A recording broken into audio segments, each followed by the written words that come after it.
बिस्मिल्लाहिर्रहमानिर्रहीम। अस्सलाम वालेकुम नाजरीन। प्रोग्राम परदेसां दे रंग और आपका होस्ट यासिर सिद्दीक आपके साथ है।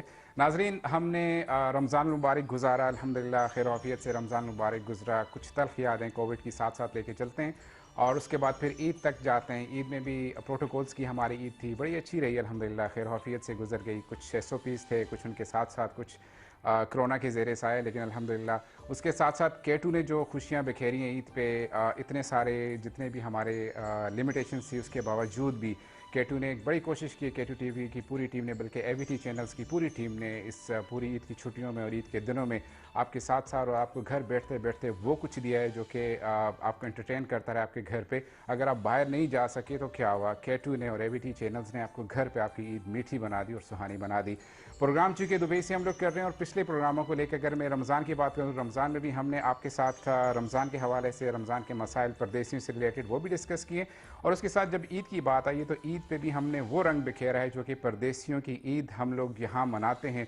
और जिस तरह से ईद होती है, कोशिश की है कि SOPs के दौरान लिमिटेशंस में रहते हुए हम लोग आपको एक रंग दिखा सकें कि परदेशों में के रंग में अगर ईद का रंग है तो वो कैसा होगा, वो भी हमने आपको दिखाया। और माशाल्लाह से बड़ी पजीराई हमें मिली अपने इस प्रोग्राम में। जहाँ जहाँ जिसने देखा है उसने तारीफ़ की है कि एक परदेश में रहने का पहली दफ़ा ऐसा हमें मौका मिला है कि हमने परदेसियों की ईद देखी है और ईद परदेसी के साथ हमने की है। तो केटू टीवी की ये काविश इंशाल्लाह जारी रहेगी। जहाँ जहाँ खुशियाँ होंगी वहाँ केटू टीवी आपके साथ दुबई से, पाकिस्तान से और दुनिया के किसी भी कोने में आप बसते हो, आपका कल्चर आप तक पहुँचाता रहेगा। और उसके साथ साथ जो भी गम परदेसियों के हैं, जो भी मसाइल हैं, वो हमेशा से प्रोग्राम परदेसां दे रंग के थ्रू आप तक पहुँचते रहेंगे और आपकी रहनुमाई हमारे एक्सपर्ट्स जो भी हमारे साथ होंगे वो करते रहेंगे। आज के प्रोग्राम की बात करूं, परदेसां दे रंग को फिर वापस ट्रैक पे लेके आता हूं कि जैसे हम पहले जा रहे थे, हमारे साथ हमारी सक्सेसफुल स्टोरीज होती थी। वो लोग जो लेबर से आए हैं, जिन्होंने मेहनत की है, फिर आज एक अपना मकाम बनाया। उसके साथ साथ वो लोग जो जॉब कर रहे हैं, जॉब में क्या चैलेंजेस हैं, उनको क्या चैलेंजेस फेस होते हैं, किस तरह से हल होते हैं, क्या होना चाहिए, वीज़ों के हवाले से कोई बातचीत होती है, प्रॉब्लम्स होते हैं। अगर इसके हर वो मसला जो कि परदेसियों से जुड़ा हो और उसको हमने हाईलाइट किया और जो जो चीज़ें हमारे कानों तक पहुँची हैं, जो सवाल हमारे कानों तक पहुँचे, हमारे रिस्पेक्टेबल गेस्ट जो भी हमारे साथ होते हैं, हमने खूब रहनुमाई की और लोगों की तरफ से माशाल्लाह से बड़ी पॉजिटिव फीडबैक रही है। तो इसी पॉजिटिव फीडबैक जो ऑक्सीजन हमें आपकी तरफ से मिलती है, उसी को लेकर हम लोग आगे चलते हैं और अपने प्रोग्राम को तरतीब देते हैं। हमेशा की तरह आप हमारे प्रोग्राम की जीनत बन सकते हैं, रौनक बन सकते हैं। लाइव आप कॉल हमें कर सकते हैं। प्रोग्राम स्क्रीन पर आप नंबर भी देख रहे हैं, कॉल कीजिए और हमारे साथ प्रोग्राम में शामिल हो जाइए। परदेसियों दिनों की आज की बात करूं तो आज हम लोग एक बड़ा इंतहाई अहम मसला जो परदेसियों से, खासकर GCC से रिलेटेड, इस पर बात करने जा रहा हूं। परदेसियों में जब भी परदेश कोई बंदा पहुंचता है तो जॉब का, नौकरी का हुसूल सबसे पहली चीज़ होती है। और उसमें फिर जॉब किस रिलेटेड, किस तरह से रिलेशंस जॉब में निकलते हैं, रेफरेंसेस निकलते हैं और कौन सी सूटेबल लाइन है आपके लिए, वो देखनी होती है। तो एक बड़ी ज़बरदस्त चीज़ जो हम लोग हमारे लोग ज़्यादातर करते हैं कि ड्राइविंग लाइसेंस को ईजी एक्सेस समझते हैं। तो आज हम लोग बात करने जा रहे हैं कि ड्राइविंग लाइसेंस का हुसूल UAE में और GCC कंट्रीज़ में कितना आसान है, कितना मुफीद हो सकता है, क्या क्या चैलेंज हैं, उसके बारे में बात करेंगे। और उसके साथ साथ तालीम को थोड़ा सा हम लोग टच करेंगे कि यहाँ पर रहते हुए एजुकेशन को अगर कंटिन्यू करना चाहें, जो लोग जॉब करते करते कंटिन्यू करते हैं। हमारे साथ आज के जो गेस्ट हैं वो हमें गाइड करेंगे। मैं अपने गेस्टों की तरफ जाता हूँ। सबसे पहले खालिद जावेद साहब है मेरे साथ। एक बड़ा नाम है ड्राइविंग इंस्टीट्यूट में, माशाल्लाह पिछले कुछ 30 साल से, 30 प्लस में कहूँगा, 87 से यहाँ पे हैं, परदेश में हैं और माशाल्लाह से बड़ा एक्सपीरियंस इनको। एक्सीलेंस ड्राइविंग स्कूल में एज ऑपरेशन मैनेजर लीड कर रहे हैं इस वक्त ऑपरेशन डिपार्टमेंट को और बड़ा वसी तजर्बा रखते हैं अपने इस ड्राइविंग लाइसेंस की। जितनी भी फील्ड है, अपने सवालात हैं हमारे, उनसे हम लोग जानने की कोशिश करें, जो चैलेंज हैं वो भी जानेंगे। और उसके साथ साथ ड्राइविंग लाइसेंस कैसे लिया जा सकता है, कितना आसान है, क्या चैलेंज है, कितना मुश्किल है और कब लेना चाहिए, क्या होना चाहिए, सारी वो सवाल हैं जो हम इनसे पूछेंगे। सबसे पहले खालिद भाई, बहुत बहुत शुक्रिया आपको, आपने हमें ज्वाइन किया, हमारे प्रोग्राम की आप रौनक बने, बहुत बहुत शुक्रिया जी। अस्सलाम वालेकुम। वालेकुम अस्सलाम। सबसे पहले मैं आपका और केटू टीवी का शुक्रिया जी अदा करना चाहता हूँ जी कि आपने यहाँ पर हमें इनवाइट किया और हमें मौका दिया कि हम अपना एक्सपीरियंस, अपना नॉलेज, जो कुछ हम लोगों ने अचीव किया है ठीक इस पूरे जर्नी के दौरान आप लोगों के साथ शेयर कर सकें। ठीक है मेरे नाम के बारे में तो ऑलरेडी आपने बता दिया। जी मैं पाकिस्तान में गुजरांवाला से तल्लक रखता हूँ ठीक है और UAE के अंदर मैं 1987 में फ़र्स्ट टाइम ओके आया था। ठीक इससे पहले मेरे वालिद साहब 1971 में फ़र्स्ट टाइम UAE में आए थे जी और आज भी वो यहीं पर मौजूद हैं और हमारे साथ हैं। ठीक जो मेरी सबसे पहली जॉब थी जब मैं तकरीबन 18 इयर्स का था, तो जी मैंने UAE आर्मी के अंदर मुझे सबसे पहली जॉब मिली ठीक है as a vehicle technician. Okay तकरीबन 7 साल तक मैं UAE आर्मी के अंदर एज अ व्हीकल टेक्नीशियन काम करता रहा। जी उसके बाद 1996 के अंदर मैं जब आर्मी से मेरा कॉन्ट्रैक्ट ख़त्म हुआ जी तो उसके बाद मुझे इमीडिएटली एक दूसरी जॉब मिली ट्रैवल एंड टूरिज्म के अंदर। जी तो 2 साल तक मैंने ट्रैवल एंड टूरिज्म में जॉब की एज ए सवारी ड्राइवर एंड एज ए ठीक टूर गाइड। ठीक इसके बाद 1998 में मैं ड्राइविंग की फील्ड में आया। तो आप ये कह सकते हैं कि मैं ड्राइविंग की फील्ड में 1998 से हूँ। ठीक है। ऑफ कोर्स जब मैंने ज्वाइन किया तो सबसे पहले मैंने एज एन इंस्ट्रक्टर ज्वाइन किया, जी लेकिन इसके बाद मुख्तलिफ मराहल से गुजरते हुए लेक्चरर बना, एग्जामिनर बना, उसके बाद मैं एडवांस ड्राइविंग ट्रेनर बना। तो इन सारे मुख्तलिफ मराहल से गुजरते हुए मैं आज इस पोजीशन में पहुंचा हूँ कि जहाँ पर आज मैं एक्सलेंस ड्राइविंग सेंटर के अंदर एज ए ऑपरेशन मैनेजर काम कर रहा हूँ और अप्रोक्सीमेटली 130 की टीम को लीड कर रहा हूँ। माशाल्लाह, यही वो चीज़ें हैं जो आगे चल के मैं आपसे प्रोग्राम में डिस्कस करता रहूँगा। मैं दूसरे मेहमान की तरफ जाता हूँ। आज के दूसरे जो मेहमान हैं हमारे कोयटा से इनका रिलेशन है, बलोचिस्तान में कोयटा में ख़ास मेरे ख्याल में पश्चिम से अगर इनका ताल्लुक है। मैं पूछूंगा इनसे। बायजीद खान तरीन हमारे साथ हैं, तरीन फैमिली से इनका ताल्लुक है और पिछले माशाल्लाह से 2006 से ये यूएई में है और एजुकेशन इनकी यहाँ की है। एजुकेशन के हवाले से भी सवाल करेंगे। बायजीद खान तरीन साहब, बहुत बहुत शुक्रिया आपको, आपने हमें ज्वाइन किया प्रोग्राम में। बिस्मिल्लाहिर्रहमानिर्रहीम। यासिर साहब, सबसे पहले तो मैं आपका और आपके K2 TV और आपकी टीम का बेहद मशकूर हूँ जिन्होंने हमें मौका दिया। जैसे कि आपने नाम लिया आप लोग के प्रोग्राम का, परदेसियों का रंग, तो परदेसियों में एक दूसरे के हाल अहवाल जानने के लिए और क्या दुनिया में चल रहा है और इस चैलेंजिंग हम जहाँ बैठे हुए हैं आज, तो उस जगह को जानने के लिए हमें एक दूसरे के अहवाल लेने देने के लिए।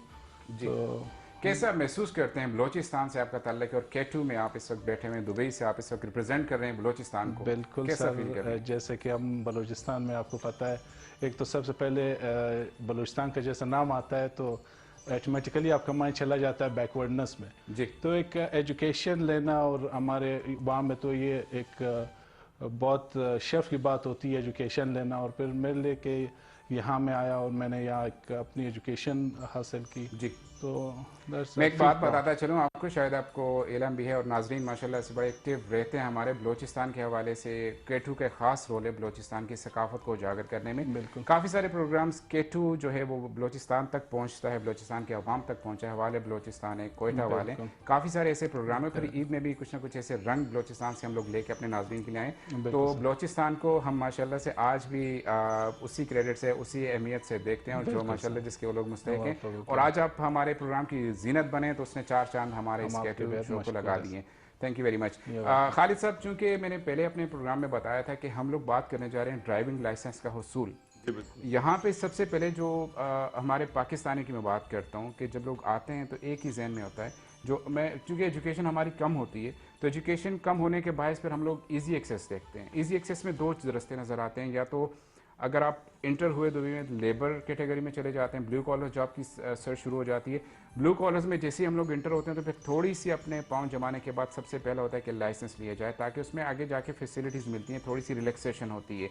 मैं जानना चाह रहा हूँ कि लाइसेंस का हुसूल पाकिस्तानियों के लिए कितना आसान है दुबई में अब करंट पोजीशन में, कोविड को भी साथ में मद्देनजर थोड़ा सा डिस्कस कीजिए। जी बिल्कुल, जैसा कि आपने कहा कि जब लोग पाकिस्तान से आते हैं या दुनिया के किसी भी कंट्री से आते हैं तो उनको ड्राइविंग लाइसेंस की ज़रूरत होती है। ड्राइविंग लाइसेंस यहाँ पर, जैसे आपने ऑलरेडी बताया कि या तो अपनी पोजीशंस को बेहतर करने के लिए लिया जाता है या एक अच्छी जॉब लेने के लिए लिया जाता है या ऑब्वियसली को उसको as a means of transport use करने के लिए भी लिया जाता है। तो लाइसेंस का हसूल अभी इस वक्त जिस करंट एरा के अंदर हम लोग रह रहे हैं, इसमें लाइसेंस का हसूल पहले से काफ़ी आसान हो गया। बिल्कुल ऐसा ही। अगर मैं पुरानी बात करूं तो जब मैंने लाइसेंस लिया था उस वक्त हमें एक बार टेस्ट फेल होने के बाद दूसरे टेस्ट के लिए कम से कम 45 डेज वेट करना पड़ता बिल्कुल ऐसा ही था। लेकिन आज के इस दौर में अगर आप एक टेस्ट फेल हो जाते हैं तो आप ज्यादा से ज्यादा 7 से 10 दिन के अंदर अंदर अगला टेस्ट ले सकते हैं। ये मैं आपको रोड टेस्ट के बारे में बता रहा हूँ। तो अगर मैं कंपेयर करूँ पहले टाइम जब हम लोगों ने लाइसेंस लिया था और आज के टाइम को, तो आज के टाइम में लाइसेंस लेना जो है वो काफ़ी आसान हो गया है। इसमें बहुत सारी मुश्किलात नहीं है क्योंकि इंस्टीट्यूट्स अवेलेबल हैं। जब हम आसानियों की बात करते हैं, आसानी की बात करते हैं, मुश्किलात को हम बाद में डिस्कस, आसानियों की बात करते हैं, क्या क्या आसानी आप समझते हैं कि अब डिस्कस कर सकते हैं, हम लोग बता सकते हैं अपने व्यूवर्स को? जी, जैसा कि मैंने कहा कि इस वक्त यूएई के अंदर, खासतौर पर दुबई की अगर मैं बात करूं तो बहुत सारे ऑर्गेनाइज्ड ड्राइविंग इंस्टीट्यूट्स हैं। जी। पहले के टाइम पे ये होता था कि इंस्टीट्यूट ऑर्गेनाइज्ड नहीं होते थे और आपको ट्रेनिंग के लिए सुटेबल इंस्टीट्यूट्स हैं वो ढूंढने पड़ते थे। आज दुबई के अंदर ऑर्गेनाइज्ड ड्राइविंग इंस्टीट्यूट हैं, तो उसमें सबसे ज़्यादा जो फैसिलिटीज़ हैं आपकी ट्रेनिंग, आपकी टेस्टिंग, आपकी डॉक्यूमेंटेशन सब एक ही रूफ के नीचे होती है। जी जी इससे पहले क्या होता था कि आपको फाइल ओपनिंग के लिए ट्रैफिक डिपार्टमेंट में जाना पड़ता था, ठीक ट्रेनिंग के लिए आपको ड्राइविंग इंस्टीट्यूट में जाना पड़ता था, जी और जी फिर टेस्ट के लिए या अपॉइंटमेंट लेने के लेने लिए के लिए आपको ड्राइविंग टेस्ट डिपार्टमेंट में जाना पड़ता था। जैसे कि पहले आपने बताया कि 45 डेज, तो बिल्कुल मैं खुद इस बात का गवाह हूं कि जब हम लोग लाइसेंस ले रहे थे तब भी यही सिस्टम से कि 2-2 महीने हमें सिर्फ वेट करना पड़ता था अपने टेस्ट की बारी आने के लिए। जी और आज की एक दौर में अगर जैसे आप आसानियों की हम लोग बात कर रहे हैं तो मेरे ख्याल में विद इन 2 मंथ्स जी कोई भी कैंडिडेट जो बिल्कुल परफेक्ट अगर उस अपने हिसाब में जा रहा है तो विद इन 2 मंथ्स वो अपना लाइसेंस लेके अपनी प्रोसीड कर सकता है फर्दर, ऐसा ही है ना? जी बिल्कुल। अगर आप एक अच्छे कैंडिडेट जी हैं और आपकी लर्निंग स्किल्स या लर्निंग कैपेसिटी अच्छी है, ठीक तो है जिस दिन आप फाइल ओपन करके अपना पहला ड्राइविंग लेसन शुरू करते हैं, जी। उसके बाद विद इन 2 मंथ्स आप अपना लाइसेंस ले सकते हैं। मैं यहाँ पे जो ज़रूरी समझता हूँ एक सवाल के कुछ लोग जैसे मैंने पहले कहा कि लेबर्स में आए वहाँ से पहली अप्रोच हमारी लाइसेंस तक चली जाती है कि लाइसेंस हो, तो बिल्कुल सही बात भी है कि आप लाइसेंस ले लें तो आसानियाँ हो जाती हैं जॉब सर्च करने में। और फिर और डेफिनेटली रिलैक्सेशन सैलरी में आ जाती है कि आपको सैलरी उसमें डबल या उससे भी ज़्यादा जहाँ तक हो सकता है मुमकिन तो वो आपको सैलरीज में, तो इसलिए सबसे पहला स्टेप होता है कि लाइसेंस। मैं चाह रहा हूँ कि हमारे नाजरीन को आप थोड़ा सा शॉर्टली गाइड कर दें कि 1 to 3 स्टेप्स प्रोसेस क्या होते हैं from the beginning till last, ताकि उनको जो लेना चाह रहे हैं इस वक्त जो जो बिल्कुल क्यू में हैं तो उनके लिए थोड़ा सा ये गाइडलाइंस उनको मिल सकें। जी बिल्कुल, ऑफ कोर्स मैं ज़रूर इस चीज़ में शेयर करूंगा। लाइसेंस का प्रोसीजर जो है अभी वो बहुत ज़्यादा आसान और सिंपल हो गया। जी सबसे पहली बात तो मैं लोगों को ये बताना चाहता हूँ कि इस वक्त आज की जो करंट सिचुएशन में जो एक एनओसी की रिक्वायरमेंट होती थी पहले, वो जी अभी नहीं है। जी जी इस वक्त आपको लाइसेंस लेने के लिए अपने एम्प्लॉयर से एनओसी लेने की जरूरत नहीं है। जी तो सबसे पहले लोगों तक ये बात पहुंचनी चाहिए कि अगर आप लाइसेंस लेना चाहते हैं जी तो आपको एनओसी या आपका ओरिजिनल पासपोर्ट कैरी करने की कोई जरूरत नहीं है। ठीक है आपके पास सिर्फ आपका ओरिजिनल एमिरेट्स आईडी होना चाहिए। ठीक है। तो अगर आपके पास ओरिजिनल एमिरेट्स आईडी है और ये वैलिड है तो आप अपनी फाइल ओपन कर सकते हैं। यहाँ पे एक चीज़ जो मैं हाईलाइट करना ज़रूरी समझता हूँ कि एनओसी ही सबसे बड़ा हेजल होता था, जी चैलेंज होता था कैंडिडेट्स के लिए कि उनको अपने एम्प्लॉयर्स की तरफ से एनओसी नहीं मिलता था। जी अगर एनओसी मिल भी जाता था फिर पासपोर्ट की एक ज़रूरी चीज़ होती थी जो कि जी आपको प्रेजेंट करना पड़ता था। ये दो वो चैलेंजेस थे जो कि अब आप जैसे बता रहे हैं कि अब इनकी कोई ज़रूरत नहीं, सीधा आप जाके डायरेक्टली अप्रोच करके वहीं से डे फर्स्ट से आप कंटिन्यू कर सकते बिल्कुल। हैं। और जी आप किसी भी ड्राइविंग इंस्टीट्यूट को चूज करके जब जी वहां पर जाएंगे तो एक ही सिंगल काउंटर से आपके सारे जो डॉक्यूमेंटेशन है पूरी हो जाएगी। ठीक और आजकल फाइल ओपनिंग का जो है वो कोई इतना लंबा प्रोसेस नहीं रहा। ठीक है जैसे कि मैंने कहा कि आप सिर्फ अपना एमिरेट्स आईडी कैरी करके साथ जाएं, ड्राइविंग इंस्टीट्यूट के अंदर जाएं, आपकी फाइल ओपन हो जाएगी, आपका ओके लर्निंग परमिट बन जाएगा। ये लर्निंग परमिट बेसिकली जरूरी होता है जो कि किसी भी ट्रेनिंग के दौरान ट्रेनिंग करने वाले को कैरी करना पड़ता है। ये एक तरह से आपके लिए एक परमिशन है जी कि आपने लर्निंग परमिट साथ में लेके जाना है। ठीक है इसके बाद जैसे ही आपका लर्निंग परमिट बन जाता है तो आपका अगला स्टेप है थ्योरी टेस्ट। ठीक है पहले के टाइम पे जो थ्योरी टेस्ट होता था वो ओरल होता था, जैसे कि एक एग्जामिनर बैठे आपके सामने बैठ के उसने आपसे क्वेश्चंस पूछने और पूछते आपने जाते हैं जवाब मैनुअली देने। सारी चीज़ हो रही है। एग्जैक्टली। लेकिन अभी इस वक्त जो थ्योरी टेस्ट है वो कंप्यूटर बेस्ड टेस्ट है। जी इसमें आपको जैसे आपको सबसे पहले इंस्टीट्यूट में जब आप जाएंगे तो आपको 8 थ्योरी लेक्चर्स अटेंड करने पड़ेंगे जो कि मैंडेटरी है आरटी की तरफ से। ठीक है ये English, Arabic, Urdu 3 common language में हर इंस्टीट्यूट में अवेलेबल होते हैं। जी और आजकल इसकी फैसिलिटी ऐसे है कि अगर आप चाहें तो आप ऑनलाइन भी अटेंड कर सकते हैं, ठीक है आप स्कूल्स के अंदर जाके भी अटेंड कर सकते ठीक हैं, जहाँ पे भी आपको इजी है। ओके इसके बाद आप स्कूल में आते हैं तो वहाँ पर आरटीए थ्योरी टेस्ट से मिलता जुलता एक मॉक टेस्ट होता है, जी उसमें आपको प्रिपरेशन करवाई जाती है। ये आरटीए टेस्ट का एग्जैक्ट रेप्लिका होता है। ठीक है इसकी प्रिपरेशन से आपको पहले से आइडिया हो जाता है कि आरटीए टेस्ट के क्वेश्चंस किस तरह के होंगे, जी जो स्टेशन होगा वो कैसा होगा, सिस्टम वो कैसा होगा, उसको ऑपरेट कैसे करना है। ठीक है थ्योरी टेस्ट के अंदर 40 क्वेश्चंस होते हैं और उसके अंदर जो 35 क्वेश्चंस होते हैं उनके साथ हर क्वेश्चन के साथ आपको 3 ऑप्शंस दिए जाते हैं। 3 में से एक करेक्ट होता है जी और 2 इनकरेक्ट होते मतलब ये वही जिस तरह के नॉर्मल एग्जाम्स होते हैं हमारे जी। एग्जामिनेशन हॉल में कह दें कि वो जी। उसी वही प्रोसेस, इतने सवाल हैं, इतने के जवाब ठीक है तो पास हो गए। Exactly. मतलब ये 1 2 3 स्टेप्स जो शुरू में एनओसी की जरूरत नहीं, वो इंपॉर्टेंट है कि एनओसी जरूरत नहीं, आप सीधा जाके काउंटर अप्रोच करें और जाके अपनी क्लासेस स्टार्ट कर दें। फिर थ्योरी टेस्ट है, प्लस असेसमेंट जैसे आप हैं। क्लासेस थ्योरी टेस्ट बता पास रहे करने थे। के बाद आप अपनी ट्रेनिंग क्लासेस शुरू करेंगे। ओके। ट्रेनिंग क्लासेस के दौरान आपके 4 टेस्ट होते जी। हैं, जिनमें से 2 टेस्ट जो होते हैं वो इंस्टीट्यूट वाले खुद लेते हैं। एक ऑन रोड टेस्ट होता है, जी एक यार्ड का टेस्ट होता है जी जिसमें पार्किंग्स होती हैं, 5 तरह की पार्किंग होती हैं। ये दोनों टेस्ट पास करने के बाद फिर आप आरटीए एग्जाम के अंदर अपीयर होते हैं। आरटीए भी वही आपका सबसे पहले यार्ड का टेस्ट लेगा, और आजकल तो यार्ड का टेस्ट जो है वो एग्जामिनर्स नहीं लेते, ये सिस्टम ऑपरेटेड टेस्ट है। वो जो गाड़ी आप यूज करते हैं उसके अंदर डिफरेंट सेंसर्स कैमरास फिक्स्ड होते हैं, तो ह्यूमन इंटरवेंशन बिल्कुल नहीं है अभी। एग्जामिनर्स अपने ऑफिस के अंदर बैठा है, आप बिल्कुल सोलो गाड़ी के अंदर बैठे हैं, आपने उन 5 मैनूवर्स को कंप्लीट करना है और एंड के अंदर आपकी रिजल्ट शीट आपको प्रोवाइड कर दी जाती है। इसको पास करने के बाद फिर आपका फाइनल रोड टेस्ट होता है जिसमें डेफिनेटली एग्जामिनर आपके साथ ठीक है। मैं कंटिन्यू करता हूँ कि टाइम हो रहा है मेरे पास ब्रेक का, बड़ी ज़बरदस्त जी आपने जो हमें इन्फॉर्मेशन दे रहे हैं। मैं कंटिन्यू नाज़रीन एक छोटे सा ब्रेक लेते हैं, हमारे साथ जुड़े रहिएगा, फिर यहीं से कंटिन्यू करता हूँ।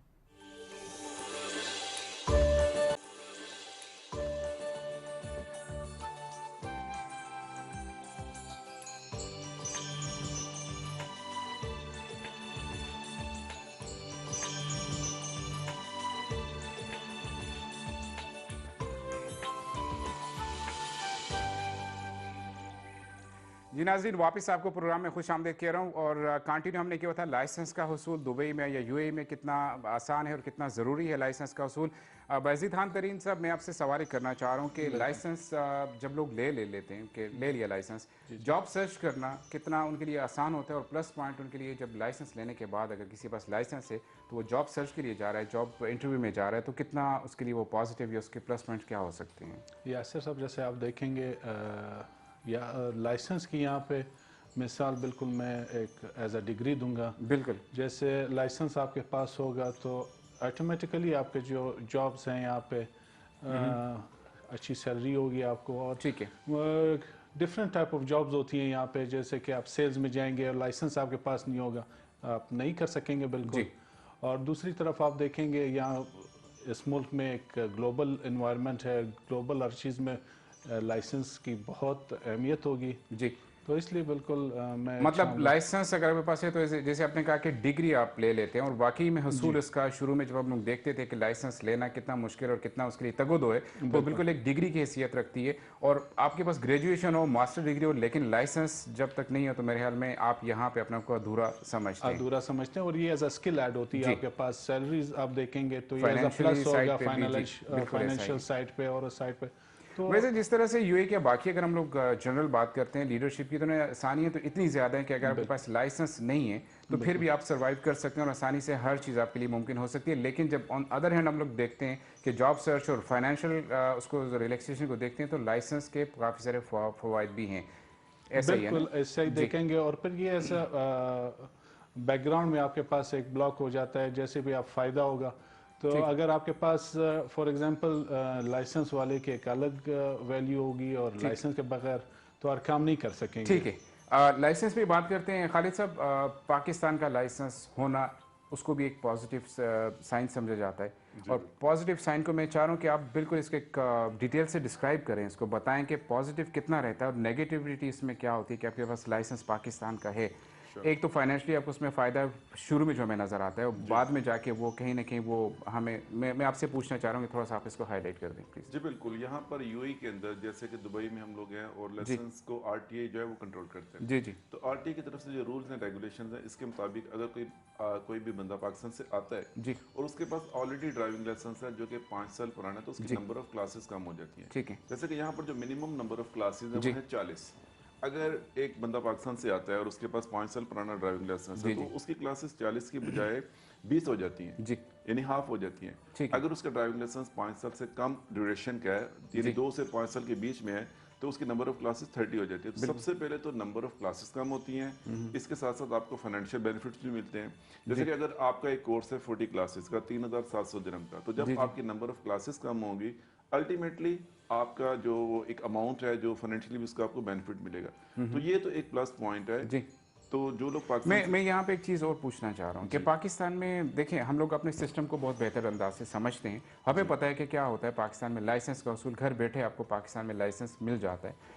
अब उसकी वेरिफिकेशन यहाँ पे ज़रूरी है कि आपको टेस्ट करवाना पड़ता है जब आप लाइसेंस के लिए जाते हैं, अटेस्टेशन उसकी ज़रूरी है? नहीं, एज ऑफ नाउ अभी इसकी टेस्टेशन की जरूरत नहीं है, क्योंकि अच्छा। आजकल जो लाइसेंस पाकिस्तान से इशू होता है वो जी। कंप्यूटराइज्ड लाइसेंस होता है। ठीक है। तो अगर आपके पास कंप्यूटराइज्ड ड्राइविंग लाइसेंस है तो उसकी ठीक है। टेस्टेशन की आपको जरूरत नहीं पड़ती। ओके। इससे पहले जो दूसरा लाइसेंस था, जो आपने देखा होगा बुक के फॉर्म में होता जी था जी बिल्कुल। और वो हैंड रिटन होता जी, था, मैनुअली होता था। जी। मैनुअली होता था, तो उसकी अटेस्टेशन के लिए पाकिस्तानी कॉन्सुलेट में जाना पड़ता था, वहाँ से ठीक है। अटेस्ट करवा के अच्छा। उसके बाद ही वो एलिजिबल होता था। अच्छा। बट जैसा कि मैंने बोला, आजकल कंप्यूटराइज्ड लाइसेंस है तो उनकी ठीक है। अटेस्टेशन की कोई जरूरत कोई नहीं ज़रूरत नहीं है। लेकिन एक चीज़ और आती है कि देखिए, जैसे मैंने पहले कहा कि आपको घर बैठे विदाउट ड्राइविंग किए आपको लाइसेंस मिल जाते जी। थे। अब का मुझे करंट नहीं पता, लेकिन पहले ऐसे एग्जांपल्स हैं हमारे पास, हमने देखा है कि आपने किसी रेफरेंस को कह दिया और आपका लाइसेंस आपके घर में पहुंचा है। अब हम लोग फाइनेंशियली तो देखते हैं कि मैं यूएई में लाइसेंस के लिए अप्लाई कर रहा हूँ तो मेरी क्लासेस आधी हो गई हैं, ठीक है, समझ आ गई, फाइनेंशियली फ़ायदा हो गया, लेकिन आपको ड्राइविंग का ABC ही नहीं पता। तो क्या समझते हैं कि ये वैलिडिटी है उनके लिए कि ये पॉजिटिविटी की साइड पे जाता है या नहीं, उनके लिए ये क्या क्या समझते मैं हैं इसको इस तरीके से डिस्क्राइब करना जी। चाहूँगा कि अगर तो एक आदमी पाकिस्तान के अंदर प्रॉपर ड्राइविंग सीखता है जी और लाइसेंस लेता है और जी। फिर यहाँ पर आता है, तो जी। उसके बिल्कुल उसको बेनिफिट्स मिलते हैं, क्योंकि उसके पास ऑलरेडी कंट्रोल होता है, कॉन्फिडेंस होता है, और उसको यहाँ पे आके सिर्फ रूल्स एंड रेगुलेशंस को समझना पड़ता है। जी एक प्रोफेशनल ड्राइवर के लिए जिसके पास ऑलरेडी कंट्रोल और कॉन्फिडेंस है, रूल्स रेगुलेशन समझना कोई मुश्किल नहीं है। ठीक है। और जो मेरा एक्सपीरियंस कहता है वो ये है कि ऐसे लोग फर्स्ट नहीं तो सेकंड टेस्ट में पास हो जाते हैं। लेकिन ऑन द अदर हैंड मैंने ऐसे बहुत से केसेस देखे हैं और उनका परसेंटेज भी काफ़ी हाई है, ठीक है। कि जब लोग लाइसेंस लेके आते हैं तो जब हम उनको देखते हैं कि उनके पास 5 साल पुराना ड्राइविंग लाइसेंस है और उसके बेस पे उनकी क्लासेस कम हो गई हैं, जी। लेकिन जब हम उनकी स्किल्स को चेक करते हैं तो उसमें हमें कुछ नज़र नहीं आता। ठीक है। बेसिक इन्फॉर्मेशन उनके पास व्हीकल्स की होती नहीं है, व्हीकल ओरिएंटेशन के बारे में कोई इन्फॉर्मेशन नहीं होती और कंट्रोल तो बिल्कुल नहीं ठीक है। होता, तो उसका अल्टीमेटली क्या होता है, लॉस हो जाता है। जब आगे टेस्ट पे जाते हैं तो वो टेस्ट को कंप्लीट नहीं कर पाते हैं, ये कहना चाह रहे हैं मतलब उसमें मैं ये कहना चाहता हूँ कि सबसे पहले तो जो उनका ट्रेनर होता है, साइकोलॉजिकली जब उनके पास एक कैंडिडेट आता है तो वो कहते हैं अच्छा इसके पास पाकिस्तान का ड्राइविंग लाइसेंस है, तो उसको ये एक आइडिया होता है कि इसके पास एक्सपीरियंस होगा, लेकिन जैसे ही वो उनकी ट्रेनिंग स्टार्ट करते जी। हैं तो उनके पास कोई नॉलेज और एक्सपीरियंस नहीं है, ठीक तो उनको बहुत ज़्यादा मुश्किल आ जाती है उन कम नंबर ऑफ क्लासेस के अंदर उन स्किल्स को फुलफिल करने के ठीक लिए। है। तो अल्टीमेटली एक तो इंस्ट्रक्टर्स के लिए बड़ा एक हार्ड टाइम होता है, और दूसरा ऑब्वियसली वो जो कैंडिडेट है उस वक्त वो उन नंबर ऑफ क्लासेस के दौरान उस लेवल तक नहीं पहुंच सकता जहां तक वो टेस्ट में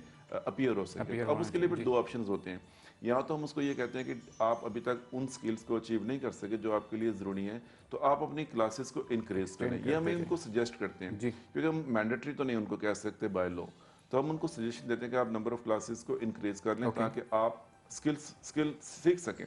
but on the other hand अगर वो नहीं सीखना चाहते तो हम उनको फोर्स नहीं करते, फिर वो टेस्ट में अपीयर हो जाते हैं और फेल हो जाते हैं। तो जब आप एक बार टेस्ट में फेल होते हैं, आपको टेस्ट की फीस दोबारा पे करनी पड़ती है, 8 मैंडेटरी क्लासेस दोबारा लेनी पड़ती हैं, और इसका एक साइकोलॉजिकल इम्पैक्ट भी आपके ऊपर आता है। जितनी बार आप टेस्ट में फेल होंगे उतनी बार आप डिमोटिवेट हो जाएंगे। बिल्कुल ऐसा ही है। तो मतलब नाज़रीन, जैसे कि खालिद साहब ने बड़े ब्रीफ तरीके से हमें बताया है, आसानी से आसान लफ्ज़ों में बता दिया है कि लाइसेंस होना ज़रूरी है पाकिस्तान का, लेकिन लाइसेंस वैलिड हो। वैलिड होने से मुराद है कि आपको लाइसेंस लेके ड्राइविंग आपने की हो और ड्राइविंग की स्किल्स पता हो, आप गाड़ी एटलीस्ट चला सकते हो। हमने देखा है कि बहुत सारे लोग गाड़ी तो लाइसेंस उनके पास है लेकिन गाड़ी को उन्हें चलाने का कोई भी आइडिया नहीं होता। अब यहाँ पे आपको जब आप जाते हैं, देखिए खुद अपने साथ आप हम लोग चीटिंग करते हैं कि हम लोग लाइसेंस लेके जाते हैं कि हमारे पास लाइसेंस है, पाकिस्तान का 5 साल पुराना है, 10 साल पुराना, बन गया था लाइसेंस, लेकिन ड्राइविंग आपको पता है कि आप अंदर से जानते हैं कि मैं चीट कर रहा हूँ, मैं ड्राइविंग कभी नहीं की है या मैं नहीं जानता हूँ, मैं इस लेवल तक नहीं हूँ।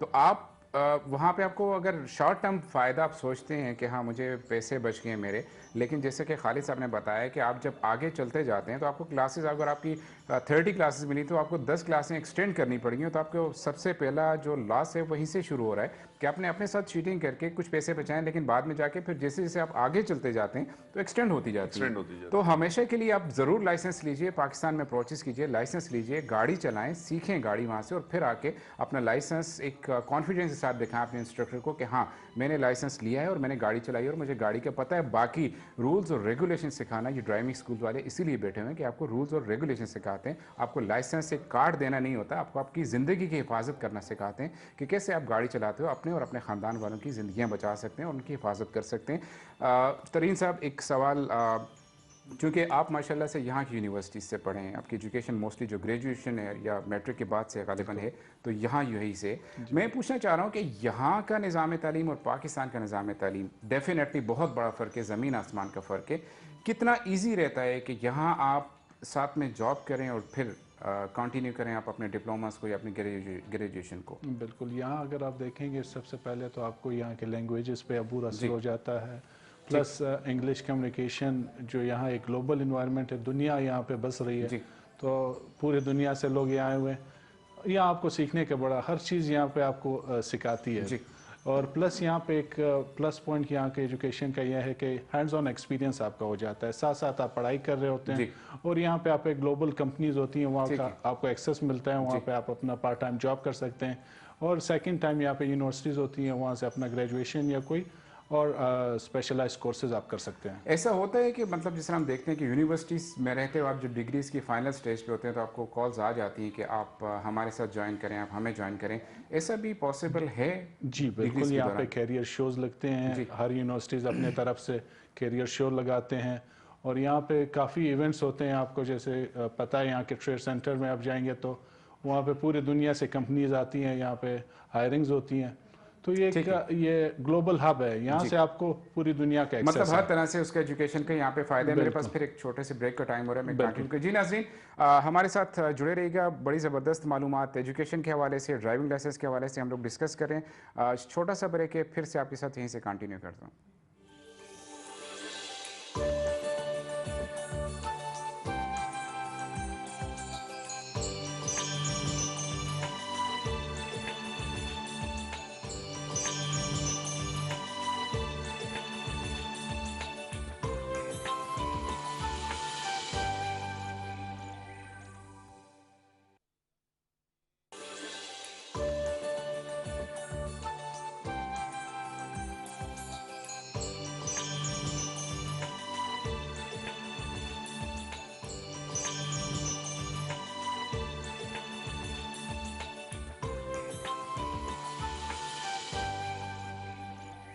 जी नाज़रीन, वापस आपको प्रोग्राम में खुश आमदेद कह रहा हूँ। ब्रेक पे जाने से पहले हम लोग एजुकेशन की बात भी किए, लाइसेंस की बात भी की। एक और मेरे साथ मेरे पास सवाल है लाइसेंस के हवाले से ही।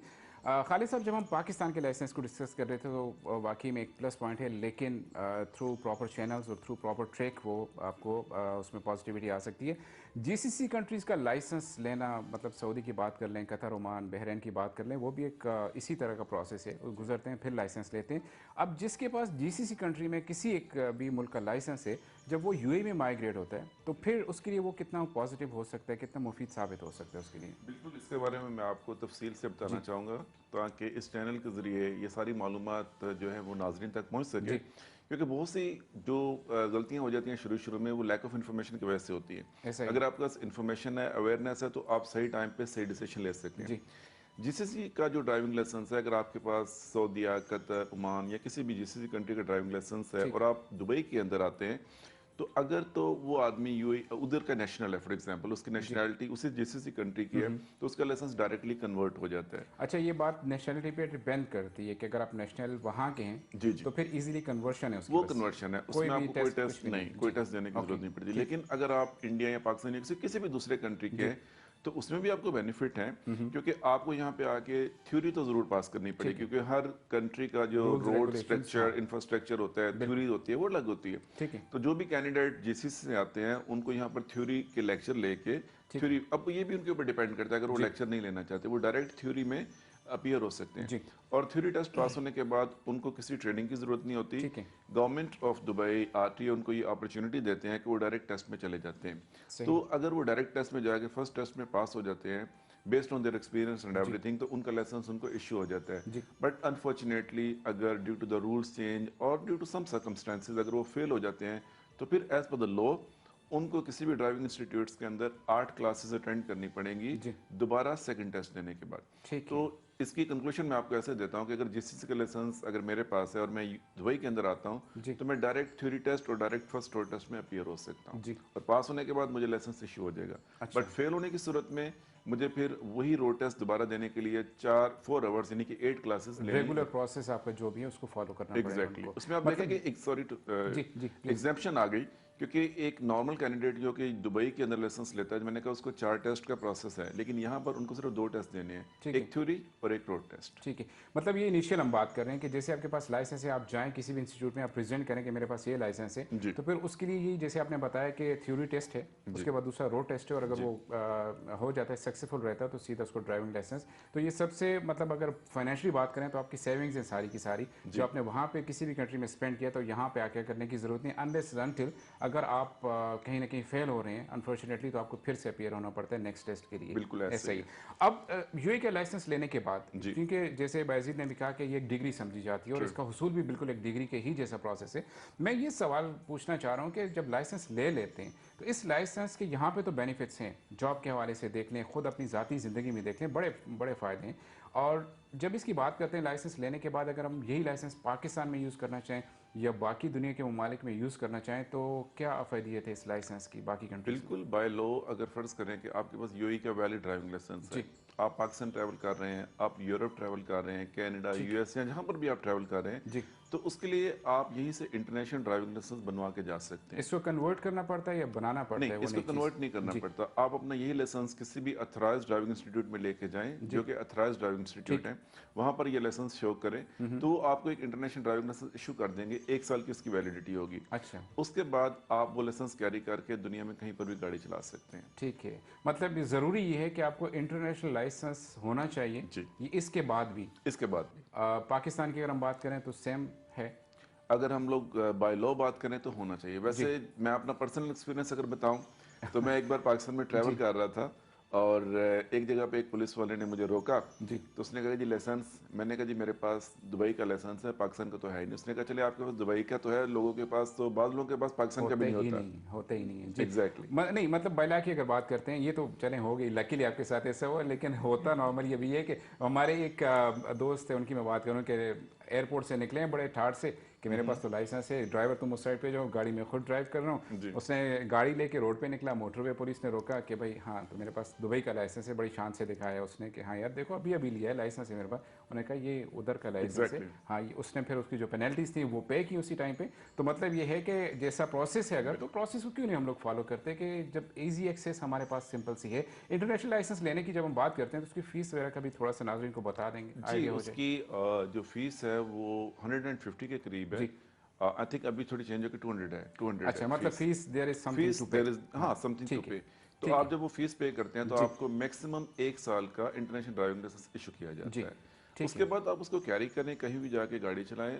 और इसमें सबसे बड़ा आपको बेनिफिट ये होगा कि अगर आपको वहाँ पे यूरोप में कोई रोकता है या आप किसी भी कंट्री के अंदर, तो वो इसकी वैलिडिटी को समझते हैं। अगर आप उनको दिखाएंगे कि दुबई का ड्राइविंग लाइसेंस है, तो मे बी वो उसको एक्सेप्ट नहीं करेंगे, बट जो आपका इंटरनेशनल ड्राइविंग लाइसेंस है वो उसको इमीडिएटली वो एक्सेप्ट करते हैं। ठीक है, फाइन, बड़ी ज़बरदस्त इन्फॉर्मेशन। नाज़रीन, जो लोग लाइसेंस होल्डर हैं दुबई में रहते हुए, यूएई में, जिस कंट्रीज़ में, अपने लाइसेंस को इंटरनेशनल बनवा के फिर आप जहाँ मर्जी आप गाड़ी चला सकते हैं, लेकिन ये ना हो कि यूएई का लाइसेंस है तो आप कहीं भी यूज़ करें, वो उसमें आपको पेनल्टीज़ हो सकती हैं। बायजीद खान तरीन साहब, आप चूँकि यहाँ से जैसे कि एजुकेशन है, एक चैलेंज जो यहाँ की फैमिलीज़ को देखना पड़ता है कि बच्चों ने प्राइमरी एजुकेशन, सेकेंडरी एजुकेशन तक जब पहुँचते हैं तो चैलेंज, एक टास्क उनको देखने को मिलता है कि अब मैं अपने बच्चों के लिए कौन सा कॉलेज या कौन सी यूनिवर्सिटी सेलेक्ट करूँ। एक सबसे पहले सिलेक्शन ऑफ द यूनिवर्सिटी, वो चैलेंज है, फिर उसके बाद एक्सपेंसेस।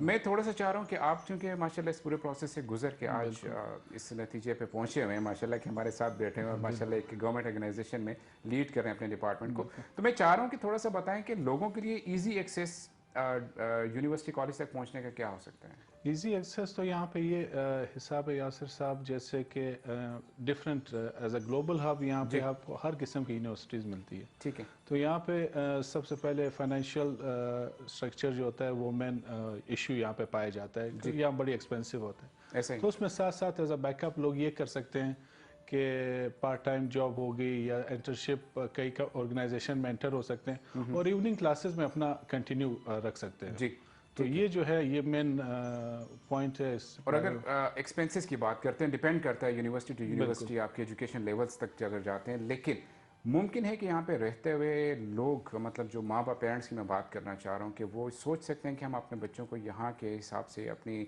लिमिटेड सोर्सेज में किसी यूनिवर्सिटी तक लेके जा सकते हैं। बिल्कुल, यहाँ पे हर किस्म की यूनिवर्सिटीज़ हैं, लो कॉस्ट ये यूनिवर्सिटीज़ हैं। सवाल मतलब मैं थोड़ा सा इसको मज़ीद एक्सप्लेन करना चाह रहा हूँ कि यहाँ बिल्कुल के जो वजीफ़े मिलते हैं जी, यूनिवर्सिटीज़ की तरफ से, ऐसा स्कॉलरशिप्स मिलते हैं। स्कॉलरशिप बिल्कुल से आप यहाँ पे मेरिट पे या फिर आपकी इस तरह की कोई क्रेडिबिलिटी हो जहाँ पे। यहाँ पे मसलन स्कॉलरशिप्स भी अक्सर जी, यूनिवर्सिटी स्कॉलरशिप्स देते हैं। ठीक। प्लस आपको यहाँ पे ऑन जॉब आपके ऑफिस की तरफ से जी, भी ऑफरिंग होती है कि आपको ट्रेनिंग्स के लिए, ठीक डिग्री है। हासिल करने के लिए, आपको स्किलफुल बनाने के लिए ठीक। ऑर्गेनाइजेशन की तरफ से भी आपको ओके, स्कॉलरशिप दिए जाते ज़बरदस्त। हैं। खालिद भाई, एक और सवाल मेरे जहन में, जैसे हमारी डिस्कशन चलती है तो सवाल खुद ब खुद निकल रहे हैं। तो एक सवाल है कि लाइसेंस, हम लोग लाइसेंस की बात करते हैं तो लाइसेंस का ही जहन में आता है कि एक कार्ड मिल गया और बस मैं लाइसेंस ले रही है। अब लाइसेंस की जब हम टाइप्स में जाते हैं, किस्मों में जाते हैं, तो काफ़ी सारी किस्में हैं लाइसेंस की। बिल्कुल ऐसे ही। कौन सी लाइसेंस की किस्म कितनी ज़्यादा अहमियत रखती है, कहाँ पे होना, कौन सा लाइसेंस का ज़रूरी है उसमें? यहाँ पे तो नंबर्स हैं, अब आप बेहतर बता जी सकते जी। हैं। थोड़ा सा ये एक्सप्लेन कर दें अपने हमारे व्यूअर्स को। बिल्कुल, यहाँ पर जो लाइसेंस की अलग अलग किस्में हैं, इनमें जी, सबसे पहले मोटर बाइक का ड्राइविंग लाइसेंस जी, है। उसके बाद LME यानी कि लाइट मोटर व्हीकल, जी, कार जिसको हम कहते हैं, उसका ठीक है। है। इसके बाद लाइट बस का है। फिर उसके अच्छा, बाद हैवी बस का है। इसके बाद हैवी ट्रक का है।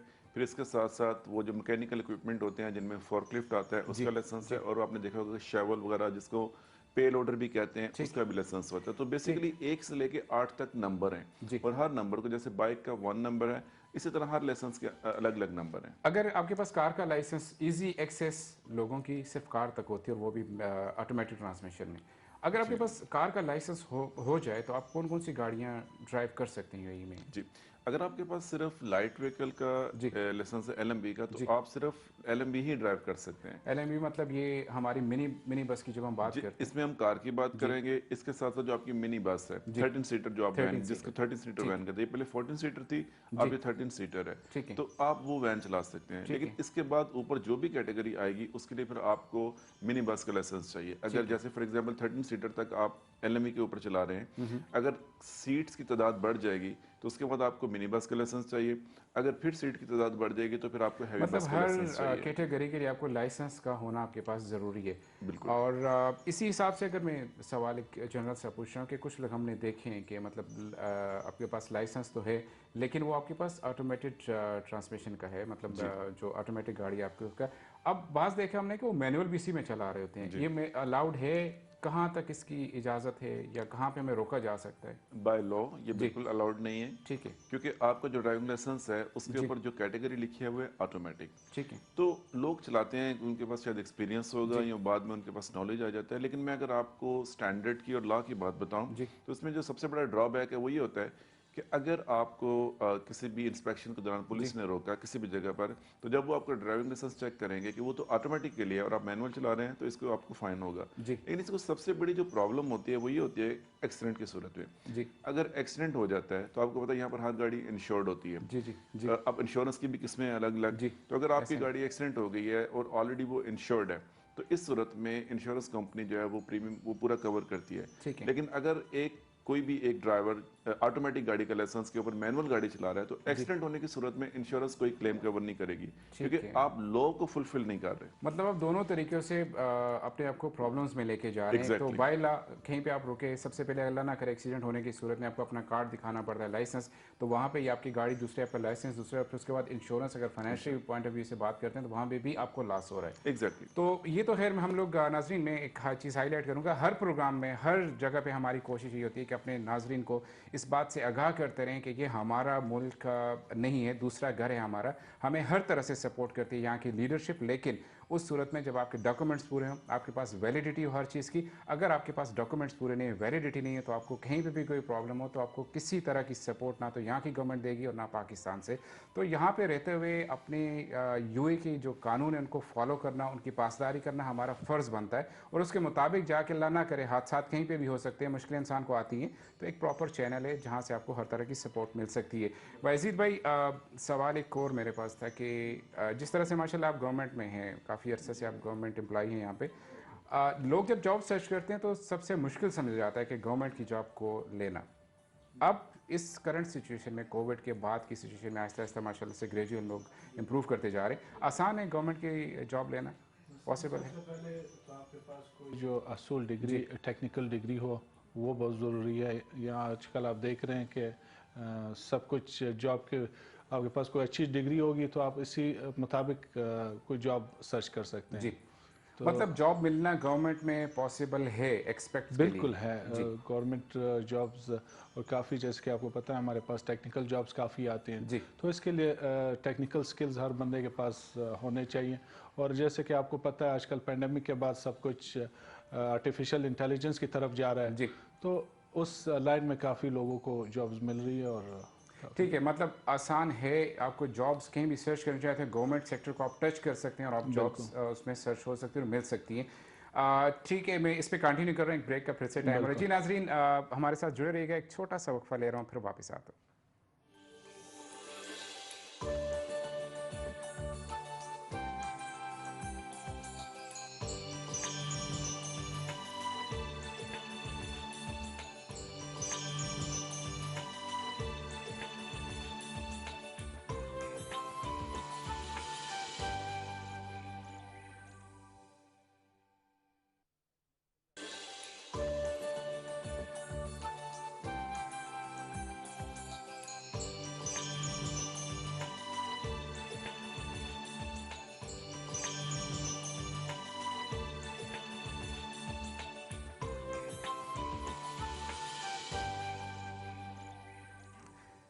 जी नाज़रीन, वापस आपको प्रोग्राम में खुशामदीद कह रहा हूँ और कंटिन्यू करता हूँ ड्राइविंग लाइसेंस के हुसूल के साथ साथ एजुकेशन की जो इंपॉर्टेंस है, फिर डिग्रीज़ की जो इंपॉर्टेंस है, उस पर हम लोग बात कर रहे थे।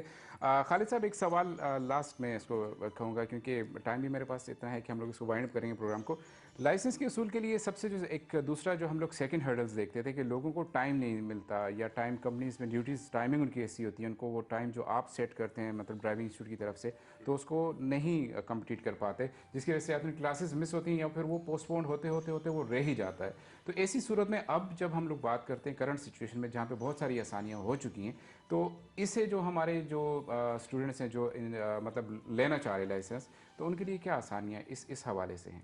जैसे कि हम सब जानते हैं कि फाइनेंशियल प्रॉब्लम्स के अलावा जो जी दूसरी बड़ी प्रॉब्लम होती है लर्नर ड्राइवर्स को, जी वो है टाइमिंग्स। जी क्योंकि हर बंदा जो लाइसेंस के लिए अप्लाई करता है, मोस्टली वो लोग जॉब करते हैं। ठीक है। अब उनके एम्प्लॉयर्स के पास भी उनकी अपनी प्रॉब्लम्स होती हैं, वो उनको रिलीज़ नहीं कर सकते, और जी ये चूँकि या तो डेली की क्लासेस होती हैं या अल्टरनेट डेज में होती हैं, तो इसलिए उनको ये बड़ी मुश्किल पेश आती है। ठीक है। अब इस चीज़ को मद्देनज़र रखते हुए हमारा जो एक्सीलेंस ड्राइविंग सेंटर है, उसने जी एक इनिशिएटिव लिया है कि हम लोगों ने इनके लिए जैसे नाइट कोर्सेज अरेंज कर दिए हैं। ठीक है। फॉर एग्जांपल, अगर एक कैंडिडेट आके कहता है कि जी मैं अपनी पूरी की पूरी 40 क्लासेस जो हैं वो मैं नाइट में लेना चाहता जी हूँ, नाइट में हमारे पास एलोकेटेड जो आरटी की तरफ से टाइम था 8 से 10 बजे तक का ठीक होता है। है, तो हम उसको ये कहते हैं कि ठीक है, आपको सेम प्राइस के अंदर, सेम पैकेज के अंदर हम आपका पूरा कोर्स नाइट में कन्वर्ट कर देते हैं। ठीक है। अब उस बंदे की एक प्रॉब्लम यहीं पर ख़त्म हो गई कि उसको अपने ऑफिस से ऑफ लेने की ज़रूरत नहीं है, जी अपने एम्प्लॉयर के पास जाने की ज़रूरत नहीं है। वो अपना डे का कोर्स है, वो पूरे का पूरा 40 क्लासेस नाइट में कन्वर्ट करके जी विदाउट एडिशनल चार्जेस ठीक वो है। अपना पूरा कोर्स नाइट में ले सकते हैं, और ठीक इससे है। उसको काफ़ी रिलैक्सेशन हो जाती है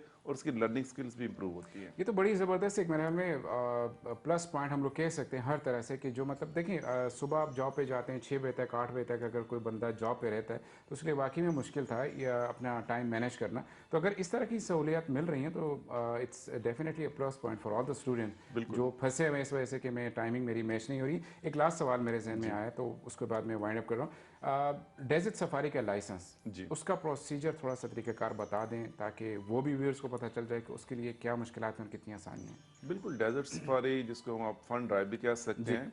जी आपको पता है कि UAE is home of desert, जी तो यहाँ पर डेजर्ट बहुत ज़्यादा है। आपने जी अक्सर देखा बहुत से लोग जाके डेजर्ट में ड्राइव भी करते हैं। जी जी अगर आप डेजर्ट का लाइसेंस लेना चाहते हैं तो जी उसके लिए भी आपको फाइल ओपन करनी पड़ेगी, ठीक है। और उसके लिए आपको ट्रेनिंग लेके लाइसेंस लेना पड़ेगा। जी इसके लिए सबसे पहले ज़रूरी और इम्पोर्टेंट चीज़ है कि अगर आप एज ए प्रोफेशनल जी डेजर्ट का लाइसेंस लेना चाहते हैं तो आपका वीज़ा किसी टूरिज्म कंपनी का होना चाहिए सबसे अच्छा, पहले। यहाँ पे लिमिटेशंस हैं। लिमिटेशंस हैं। ठीक है। उसके बाद जब आप अप्लाई करते हैं तो अप्लाई करने के बाद सबसे पहले आपके पास यूई का जो लाइसेंस भी होना चाहिए। जी फिर आप जो कुछ नंबर ऑफ क्लासेस 4x4 के ऊपर लेने के बाद टेस्ट में अपीयर होंगे, जो कि आपका रियल डेजर्ट के अंदर टेस्ट होगा ड्यून्स के अंदर। जी तो जी उसमें भी जी आरटी के जो एग्जामिनर्स हैं, जो कि अथराइज्ड एग्जामिनर्स हैं, वो आके आपका टेस्ट लेंगे, और अगर ठीक वो है। देखते हैं कि आपकी स्किल्स जो हैं उस लेवल तक हैं जहाँ पे आप इजीली गाड़ी को कंट्रोल कर सकते जी हैं, ड्यून्स को रीड कर सकते हैं, क्योंकि डेजर्ट ड्राइविंग और ऑन रोड और ऑफ रोड ड्राइविंग में बहुत ज़्यादा फ़र्क है, बिल्कुल ऐसा ही स्किल्स इंटायरली डिफरेंट है। ठीक है। तो इसके लिए आपको ट्रेनिंग भी लेनी है, आपको टेस्ट भी देना है, उस टेस्ट को पास करने के बाद आपको डेजर्ट का लाइसेंस इशू हो मतलब जाता है। यहाँ पे सबसे जो बड़ा चैलेंज है कि आपका वीज़ा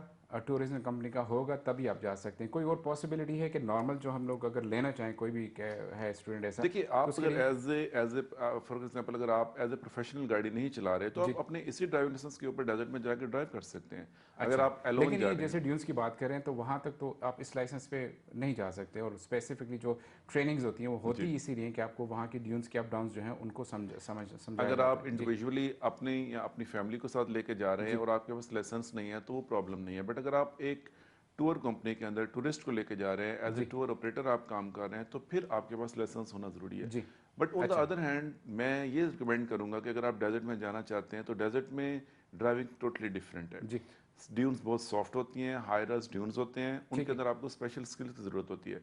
तो अगर आप एज ए इंडिविजुअल भी जा रहे हैं जी दोस्तों के साथ, फैमिली के साथ, तो आप पहले ट्रेनिंग लें, ट्रेनिंग ठीक है लेने के बाद ही आप डेजर्ट के अंदर ठीक है जाइए। फाइन। टाइम चूंकि ख़त्म हो रहा है, वजीद खान तरीन साहब एक मैसेज दीजिए बलूचिस्तान के लिए, अवाम के लिए, हमारे लिए, दुबई में बैठते एक मैसेज है प्यारा सा। जी मेरा सबसे प्यारा मैसेज अपने नाजरीन के लिए ये होगा जी कि एजुकेशन जो है वो बहुत इम्पोर्टेंट है। ठीक एक हमने यहाँ पे पाया है कि 8 से 5 बजे तक की बस जॉब है, बस लोगों ने ये जॉब कर ली, बस ख़त्म, वहाँ पे ठीक है स्टॉप रहते हैं। ठीक तो इसके लिए मैं कहता हूँ कि साथ साथ अपने डिग्रीज लेनी चाहिए, स्किल्स अपने आप को टेक्निकल करना चाहिए। प्लस ये ज़रूरी नहीं है कि सारे ये एग्जेक्टिव लोगों के लिए, जी लोग इनकम वाले भी ये कर सकते हैं। ठीक है प्लस उनको लैंग्वेज, यहाँ के लैंग्वेज का बड़ा मसला होता है लोगों को, तो ठीक इस है चीज़ में अब्बूर हासिल करना चाहिए, ये ज़बरदस्त। बड़ा मेन चीज़। खालिद साहब आपकी तरफ मैसेज में चाहूँगा कि ड्राइविंग लाइसेंस के हवाले से बताएं कि नए आने वाले पाकिस्तान से आने वाले लोगों के लिए एक शॉर्ट सा मैसेज क्या देना चाह रहे हैं लाइसेंस के उसूल के लिए। मैं यही कहना चाहूँगा कि अगर आप पाकिस्तान से आ रहे हैं और आपके माइंड में पहले से एक ऑब्जेक्टिव सेट है कि आपने यूएई के अंदर जाके आपने ड्राइविंग से रिलेटेड जॉब करनी है, तो ये ऑलरेडी आपका माइंडसेट बना हुआ है, तो बेहतर है कि आप वहाँ पर कुछ क्लासेस ले लें, कुछ जी एक्सपीरियंस ले लें। उससे आपको पूरी तरह तो हेल्प नहीं मिलेगी, बट आपको ड्राइविंग की बेसिक्स, आपको ड्राइविंग का नॉलेज मिल जाएगा और उससे आपका कॉन्फिडेंस भी इंप्रूव होगा।